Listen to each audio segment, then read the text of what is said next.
आकाशवाणी लखनऊ से प्रस्तुत है प्रादेशिक समाचार।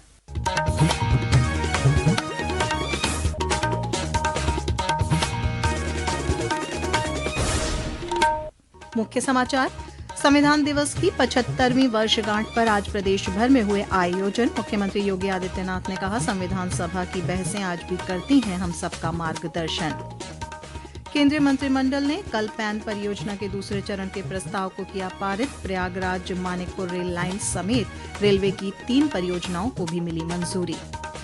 राज्यपाल आनंदीबेन पटेल ने लखनऊ में नेशनल स्कूल गेम्स प्रतियोगिता का किया शुभारंभ। कहा, शारीरिक और मानसिक विकास का सशक्त माध्यम है खेल।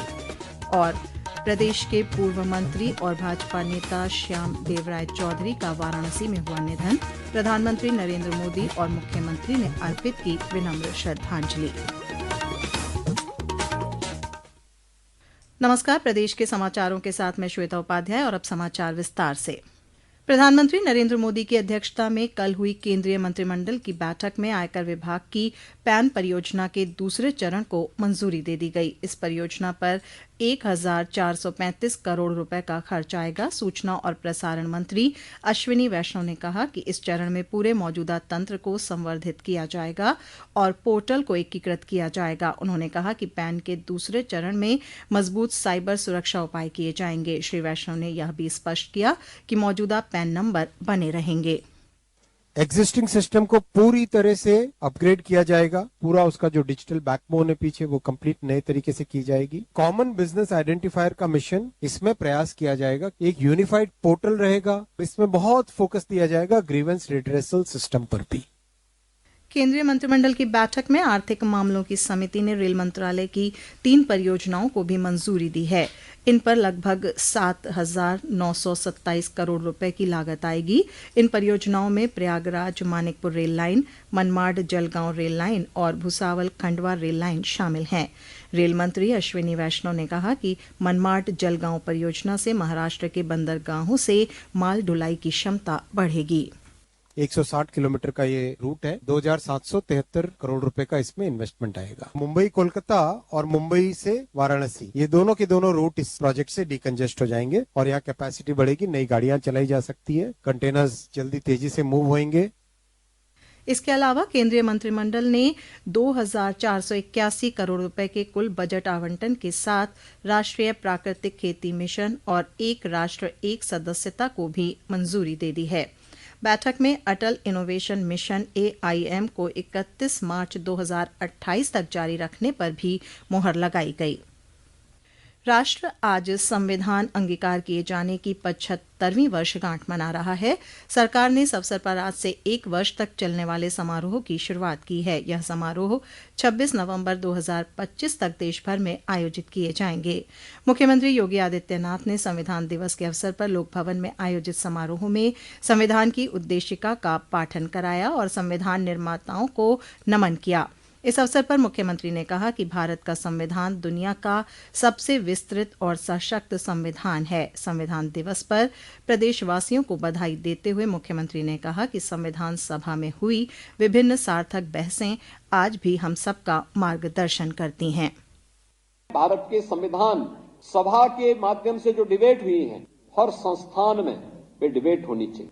आपको उसमें मुद्दे मिलेंगे, तथ्य मिलेंगे। भारत की यात्रा के बारे में एक जीवन दर्शन को जानने और सीखने का एक अवसर प्राप्त होगा और अंततः उसका निचोड़ जो डिबेट हुई है, वह डिबेट मूल रूप से नहीं, उसका एक निचोड़ जो लेके आना था वह भारत के संविधान के रूप में बाबा साहब भीमराव अंबेडकर जी ने देश को दिया। कार्यक्रम में मुख्यमंत्री ने संविधान से आदर्श और मूल्य विषय पर आयोजित वाद विवाद और निबंध प्रतियोगिता के विजेता छात्र छात्राओं को सम्मानित किया। संविधान दिवस के मौके पर प्रदेश भर में कार्यक्रम आयोजित किए जा रहे हैं। लखनऊ में केंद्रीय संचार ब्यूरो ने बाबा साहब भीमराव अंबेडकर विश्वविद्यालय में संगोष्ठी और चित्र प्रदर्शनी का आयोजन किया। प्रदर्शनी का उद्घाटन करते हुए उत्तर प्रदेश राज्य विधि आयोग के अध्यक्ष न्यायमूर्ति प्रदीप कुमार श्रीवास्तव ने कहा कि समानता और न्याय के मामले में भारत का संविधान अमेरिका से भी आगे है। इसी क्रम में अमरोहा, बदायूं, फर्रुखाबाद, हापुड़, संत कबीर नगर, सुल्तानपुर और मऊ में संविधान दिवस पर जिला मुख्यालय से लेकर तहसील स्तर तक कार्यक्रम आयोजित किए गए। संभल में हुई हिंसा के बाद हालात अब सामान्य हो रहे हैं। आज से स्कूल और बाजार खुल गए हैं।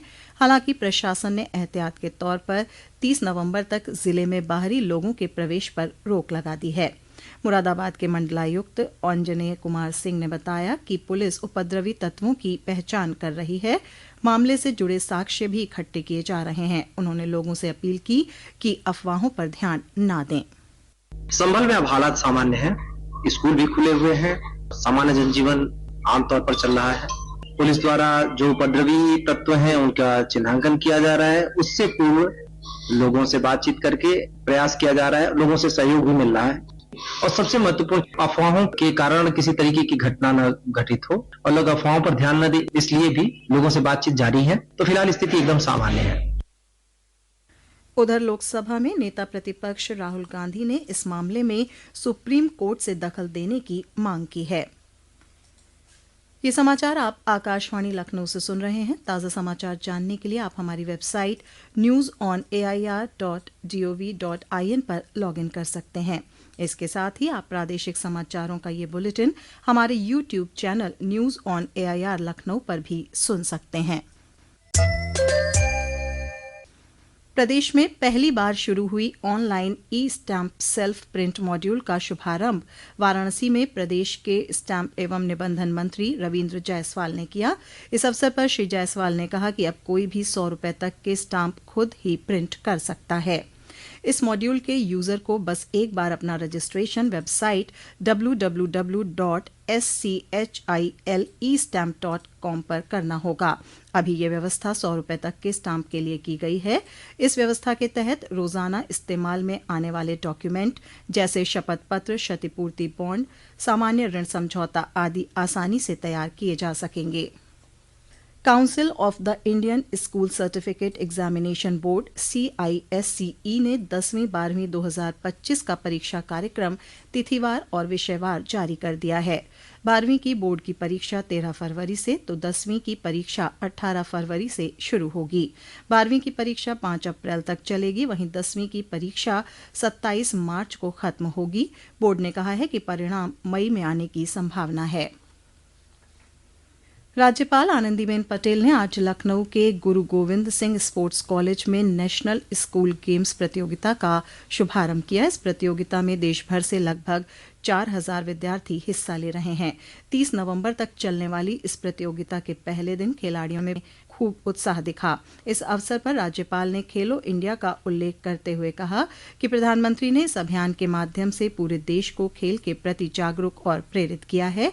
आज खेल केवल मनोरंजन या प्रतिस्पर्धा तक सीमित नहीं है, बल्कि यह युवाओं के शारीरिक, मानसिक और सामाजिक विकास का सशक्त माध्यम बन चुका है। इस कार्यक्रम में बेसिक शिक्षा राज्य मंत्री संदीप सिंह भी मौजूद रहे।